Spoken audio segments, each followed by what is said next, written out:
उशिरापर्यंत झोपून राहतात, ते स्वप्न बघत राहतात. मंत्री दीपक केसरकर यांचा उद्धव ठाकरे यांचं नाव न घेता टोला.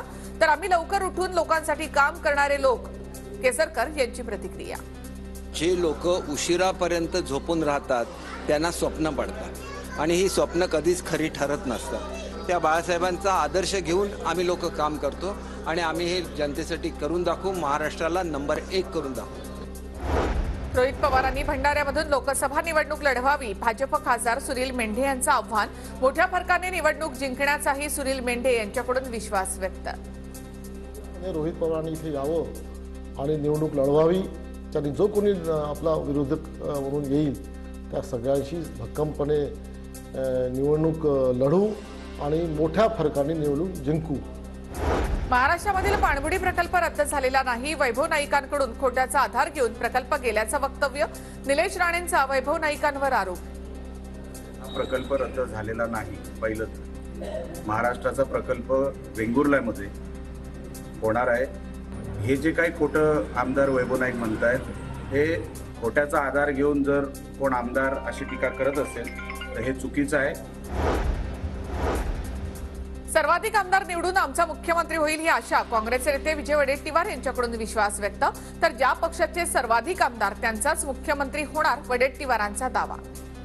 100% ज्या पक्षांनी जास्त संख्या येईल त्यांचा मुख्यमंत्री हे धोरण आहे आणि आम्हाला महाराष्ट्रात सर्वाधिक जागा आम्ही जिंकू, त्यामुळे महाराष्ट्रामध्ये काँग्रेसचा मुख्यमंत्री होईल ही आशा आहे. आणि ही आशाही आहे, जिद्दही आहे, केवळ स्वप्न नाही आहे. मिरजमध्ये ठाकरे आणि शिंदे गट आमने सामने. दोन्ही गटाचे कार्यकर्ते भिडले. शिवसेना कार्यालयाच्या जागेवर दोन्ही गटाकडून दावा. वर्षाच्या पहिल्याच दिवशी मुख्यमंत्री शिंदे मंत्रालयात. नव्या वर्षाच्या सुरुवातीलाच मंत्रालयीन कामकाजाचा आढावा. महाराष्ट्र भूषण पुरस्काराबाबत उद्या सांस्कृतिक कार्य विभागाची महत्त्वाची बैठक. शिंदे फडणवीसांच्या उपस्थितीमध्ये बैठकीचे आयोजन. लाठीचार्ज घटनेची आठवण झाल्यावर सरकारचं तोंड बघावंसं वाटत नाही. जालन्यातील लाठीचार्जच्या घटनेवरून मनोज जरांगे पाटील यांचं वक्तव्य. आलं ना तर मन कुठं सुन्न होऊन जातं. भयान ते दृश्य होतं समोरचं. ते दूर, त्या गोळ्या, तो होणारा आवाज, ती घटना निघाली की सरकारचं तोंडही नाही बघावं असं वाटतं.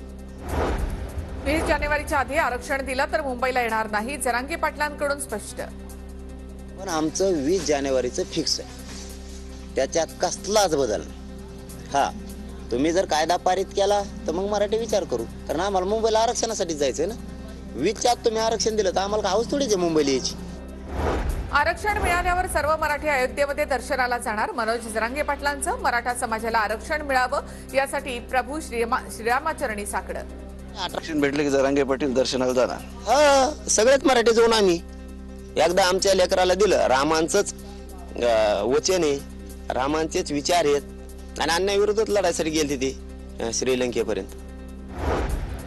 कांदा प्रश्नाबाबत सरकार सकारात्मक निर्णय घेईल. केंद्रीय मंत्री भारती पवार यांचं आश्वासन.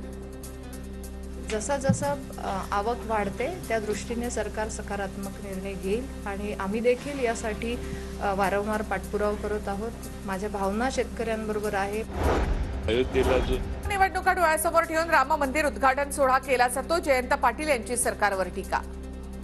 रामनवमीच्या दिवशी प्रतिष्ठापना झाली असती तर त्याला प्रचंड मोठं स्वरूप निर्माण झालं असतं. पण लोकसभेच्या निवडणुकांची आचारसंहिता असल्यामुळं कदाचित हे आधी घेतलेलं दिसतंय. त्याच्यात विशिष्ट हेतूही असण्याची शक्यता आहे. मी नाकारत. वेगळ्या विदर्भाच्या मागणीसाठी नागपुरात रास्ता रोको आंदोलन. पोलिसांकडून आंदोलकांची धरपकड. विदर्भवादी संघटनांनी केलेल्या रास्ता रोकोमुळे मोठ्या प्रमाणामध्ये वाहतुकीची कोंडी. जपानमध्ये 7.5 रिश्टर स्केलचा भूकंप. भूकंपानंतर त्सुनामीचा अलर्ट जारी. समुद्र किनाऱ्यावर मोठ्या लाटा. लोकांना घरं रिकामी करण्याचे आदेश. नाशिकच्या लासलगावमध्ये 8 तारखेपासून कांदा उत्पादक शेतकरी संपावर. दर पडल्यामुळे शेतकरी संघर्ष समितीचा निर्णय. शेतकऱ्यांच्या अडचणीमध्ये वाढ होण्याची शक्यता. अमरावतीच्या जिल्हाधिकारी कार्यालयाच्या बाहेर वाहन चालकांचं आंदोलन. हिट अँड रन प्रकरणातील प्रस्तावित कायद्याविरोधात वाहन चालक आक्रमक. नव्या मोटर वाहन कायद्याच्या विरोधात राज्यातील अनेक भागांमध्ये वाहन चालकांचं आंदोलन. तर केंद्र सरकार वाहन चालकांच्या मागण्यांवर निश्चित मार्ग काढेल. तसंच राज्य सरकार देखील पाठपुरावा करणार, मंत्री विखे पाटलांची प्रतिक्रिया. तो केंद्र सरकारच्या संदर्भातला निर्णय आहे. मला वाटतं सरकार निश्चितपणे भारत सरकार त्यामध्ये लक्ष घालील असं आवश्यकता वाटली तर आम्ही सुद्धा राज्य सरकारच्या वतीने अशी विनंती करू. जळगावच्या मुक्ताईनगरमध्ये वाहन चालक संघटनेनं महामार्ग रोखला. रस्त्यावर वाहनांच्या लांबच लांब रांगा. शासनाने वाहन चालकांच्या नियमात बदल करून जाचक अटी लावल्याच्या निषेधार्थ रास्ता रोको. केंद्राच्या वाहतुकीसंदर्भातील नव्या कायद्याच्या विरोधात वाहन चालक आक्रमक. गोंदियाच्या बालाघाट मार्गावर टायर जाळत निषेध. टँकर, ट्रक, खासगी बस चालकांचं आजपासून काम बंद आंदोलन.